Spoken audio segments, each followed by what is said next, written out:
Bonjour à tous. Confucius, un grand philosophe chinois de l'ère des printemps et automnes, a développé des idées profondes sur la manière dont un État devrait se comporter pour obtenir une bonne image internationale.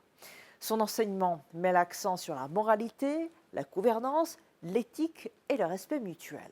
Pendant l'ère des printemps et automnes, c'est-à-dire entre 770 à 476 avant Jésus-Christ, la Chine était divisée en nombreux États en conflit constant. Et dans ce contexte, des idées de Confucius ont émergé comme un phare de moralité et de sagesse.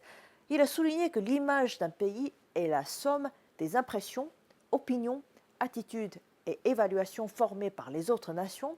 Bien que cette image soit influencée par les jugements externes, elle est déterminée, selon Confucius, principalement par les facteurs internes. Confucius disait: la vertu n'est jamais seule, elle attire toujours des compagnons. De beaucoup, piolin.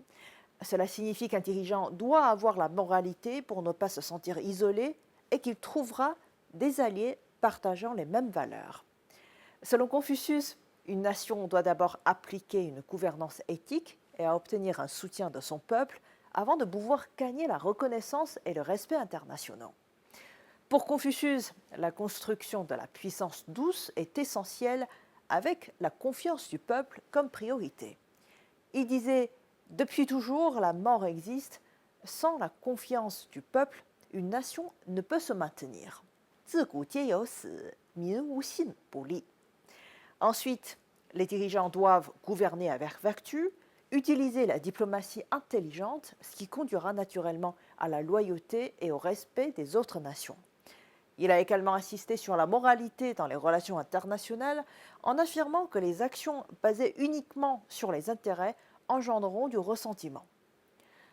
Confucius croyait que les relations entre individus et entre nations devraient suivre le principe de ne fais jamais aux autres ce que tu ne voudrais pas qu'on te fasse. Pour lui, la plus haute norme était aider les autres à s'épanouir comme on voudrait s'épanouir soi-même. Et aussi, il prenait également l'amour bienveillant applicable tant aux relations interpersonnelles qu'internationales. En effet, les États doivent se montrer, selon lui, tolérants et s'assurer que les règles qu'ils imposent aux autres soient celles qu'ils suivent eux-mêmes. En résumé, la vision de Confucius sur la coopération internationale repose sur l'idée que les acteurs internationaux doivent, dans un esprit de tolérance et de bienveillance, poursuivre des intérêts légitimes basés sur l'éthique et réalisant ainsi des bénéfices mutuels.